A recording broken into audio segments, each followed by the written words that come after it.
O homem foi criado reto por Deus.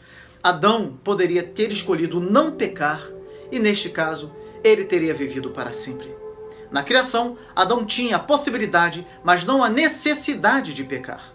Segundo Agostinho de Hipona, na criação, o homem tinha a posse peccare, ou seja, a capacidade para pecar, e a posse non peccare, a capacidade para não pecar. Mesmo neste estado, tendo a capacidade para não pecar, a assistência divina estava disponível para o ser humano. No entanto, tendo como causa primária o orgulho, nossos primeiros pais caíram em desobediência. Veja o que Agostinho de Hipona disse em sua obra A Cidade de Deus. Nossos primeiros pais caíram em desobediência aberta porque já eram secretamente corruptos. Porque o ato mau nunca teria sido feito não tivesse uma vontade má o precedido. E qual é a origem de nosso mal a não ser o orgulho? Porque o orgulho é o início do pecado.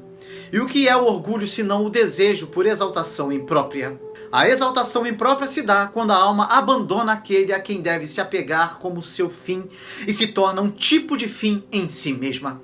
E isso acontece quando a alma se torna a sua própria satisfação e assim a queda é espontânea, porque se a vontade tivesse permanecido fixa no amor daquele bem maior e imutável pela qual foi iluminada para a inteligência e incitada para o amor, não teria se afastado para encontrar satisfação em si mesma. Portanto, o ato mau, isso é, a transgressão de comer o fruto proibido, foi cometido por pessoas que já eram más.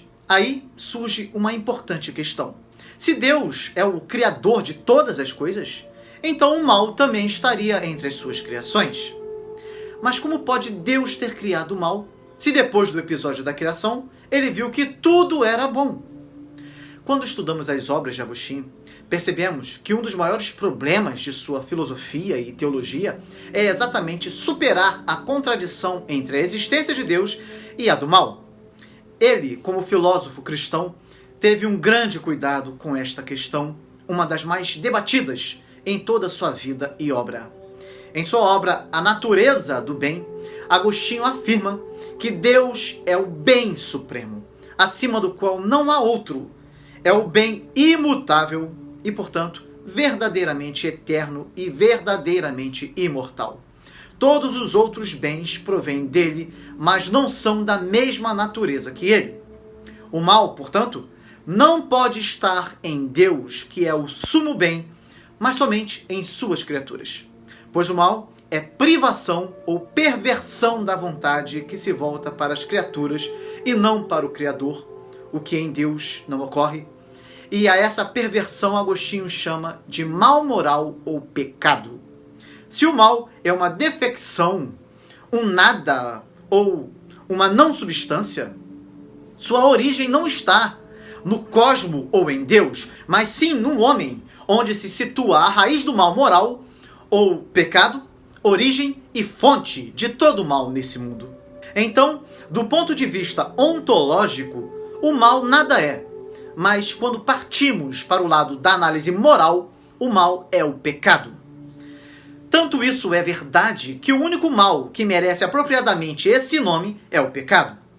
Agostinho acentua que a causa de todos os males, ou seja, de todo o pecado, está na vontade desmedida, uma vontade que atenta para a ordem estabelecida na criação.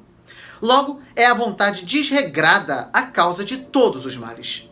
Se essa vontade estivesse em harmonia com a natureza, certamente esta a salvaguardaria e não lhe seria nociva. Por conseguinte, não seria desregrada. De onde se segue que a raiz de todos os males não está na natureza dos seres. Muitos, sobretudo em nossos dias, querem responsabilizar Deus pela criação do pecado, dizendo exatamente que a raiz do pecado está na natureza dos seres criados por Deus. Mas esse não é o ensino das Sagradas Escrituras. Agostinho de Hipona expressou isso muito bem ao dizer que tudo que Deus criou era bom e que, portanto, a natureza dos seres era boa. Jamais se esqueça de que o homem tinha capacidade para não pecar, Mas no uso de seu livre arbítrio, ele decidiu desobedecer a Deus, dando ouvidos à sua mulher, que já havia caído na lábia da serpente, que, por sua vez, já havia caído em pecado antes deles.